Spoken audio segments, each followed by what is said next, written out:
நிகழ்ச்சியின் இப்பகுதியை இணைந்து வழங்குவோர் V-Guard. வெளிநாட்டில் ராகுல் அவர்களோட பேச்சு பலரால் பாராட்டப்படுகிறது. ரொம்ப சிறப்பாக துல்லியமாக இருக்கிற பிரச்சனையை பற்றி அட்ரஸ் பண்ணியிருக்கிறார் அப்படின்னு. ஆனால் இன்னொரு பக்கம் இல்லை, மாண்பை குலைத்து விட்டார் அப்படின்னு சில பகுதிகள், அதில் முக்கியமாக சில பகுதிகள் தான் சர்ச்சைக்குரிய வகையில் அதுதான் மீண்டும் மீண்டும் பேசப்பட்டு விவாத பொருளாக மாறுது. ராகுலோட பேச்சை எப்படி பார்க்குறீங்க? எது சர்ச்சையாக்கப்படுறதா பார்க்குறீங்க? இல்லை, அவர் பேசின விஷயங்களுக்கு போகிறதுக்கு முன்னாடி அவர் ஏன் தொடர்ந்து இது மாதிரி வெளிநாடுகளில் பேசும்போதெல்லாம் அவருடைய பேச்சு சர்ச்சையாக வந்துட்டு இருக்கு. இது வந்து முதல் தடவை இல்லை. சர்ச்சையாகுதா? சர்ச்சையாக பேசுகிறாரா இல்லை சர்ச்சையாக்கப்படுது? இல்லை, அவர் சர்ச்சையாகத்தான் பேசுகிறார். ஏன்னா இந்தியாவில் பேசுவது கூட, அவர் இந்தியாவில் பேசுவது கூட எல்லாமே செய்தியாகுதில்லை. ஆனால் வெளிநாடுகளில் போய் பேசும்போது அவருடைய நடவடிக்கை, அவர் பேசுபொருள் எல்லாமே பார்த்தீங்கன்னா ஒரு பெரிய சர்ச்சை ஏற்படுத்தியது. இப்போ நீங்கள் ஒரு ஞாபகம் இருக்கும், அவர் பாரத் ஜோடோ யாத்திரை போயிட்டு இருக்கார். திடீர்னு ஒரு 5 நாள் பிரேக் எடுத்துட்டு லண்டன் கேம்பிரிட்ஜ் யூனிவர்சிட்டி போய் மாணவர்கள் மத்தியில் உரையாற்றுறார்.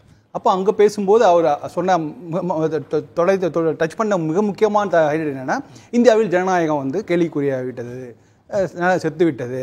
இங்கே இருக்கிற எல்லா அமைப்புகளும் ஒரு கடும் நெருக்கடி இருக்காங்க. அது நீதித்துறையை இன்க்ளூட் பண்ணுறாரு. எல்லா அமைப்புகளுமே கடுமையான நெருக்கடியை சந்திக்கிறேன்னா அது பாஜக அரசு காரணம் அப்படிங்கிற மாதிரி ஒரு பெரிய ஒரு அதுதான் சர்ச்சை. அப்படின்னா என்ன பேசியிருக்கணும்? இந்தியாவில் வந்து ஜனநாயகம் தலை தோங்குகிறது, மிகச்சிறப்பான ஜனநாயகம் இந்தியாவில் தான் இருக்குது அப்படின்னு பேசியிருக்கணும். அப்படிலாம் கூட பேச தேவையில்லை. நான் என்ன சொல்றேன், இப்போ நீங்க வந்து அதாவது நீங்க ராகுல் காந்தி அப்போது காங்கிரஸ் தலைவராக பேசினார். போய் இன்றைக்கே அவர் வந்து எதிர்கட்சி தலைவராக இருக்கிறார். இப்போ இன்னைக்கு அவர் பேசும்போது அன்றைக்கு பேசுனதை விட இன்னும் கூடுதல் வெயிட்டேஜ் இன்னைக்கு உண்டு.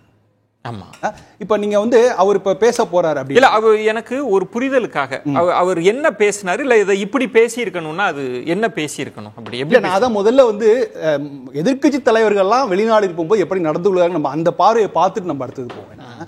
எதிர்கட்சி தலைவராக நரசிம்மராவ் ஆட்சி காலத்தில் கூட பார்த்தீங்கன்னா 2 பேர், அத்வானியும் இருந்தாங்க, வாஜ்பாயும் இருந்தாங்க. அவங்க வந்து வெளிநாடுகளில் போய் பேசும்போது எப்படி கண்ணியத்தோட பேசினாங்கிறத நம்ம பார்க்கணும்.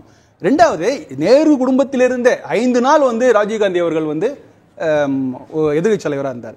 5 ஆண்டுகள் சோனியா காந்தி அவர்கள் எதிர்கட்சி தலைவராக இருந்தாங்க. ஒரு நாளும் சோனியா காந்தி அவர்கள் வெளிநாடுகளில் போய் ஒரு பேசி இந்த மாதிரியான சர்ச்சை வந்ததில்லை. நீங்க இந்த பின்னணியோட தான் பார்க்கணும். இல்ல, அப்பதான் நீங்க உங்களுடைய கேள்விக்கு வரும், ஏன் அவர் பேசுறதெல்லாம் சர்ச்சை ஆகுது? சரி, அது அப்படின்னா நம்ம என்ன எது சர்ச்சை அப்படின்னு பாக்குறப்ப இடஒதுக்கீடு பற்றி பேசுகிறார்.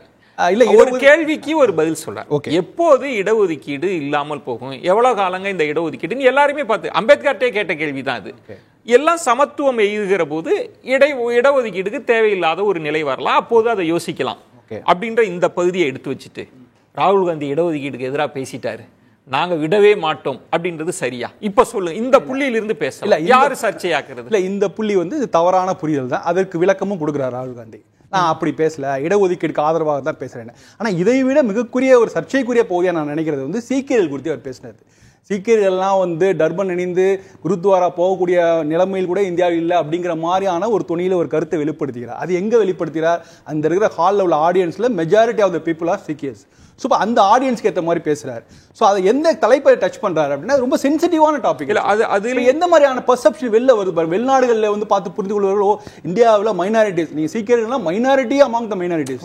ஸோ அந்த மைனாரிட்டிஸ்களுக்கு வந்து இவ்வளோ பெரிய சிக்கலா இருக்காங்கிறத வந்து வெளிநாடுகள் பார்க்கறதோட அந்த சீக்கியர் கம்யூனிட்டிஸ். இப்போ ரெண்டா நீங்க சொல்றீங்க, வெளிநாட்டு பிம்பம் என்னவா இருக்கும், உலக நாடுகள் என்னவா பார்க்கும்ன்றது ஒன்று. நம்ம சீக்கியர்களை பாயிண்டா பேசலாம், ஏன்னா நிறைய நமக்கு நேரம் இருக்காது.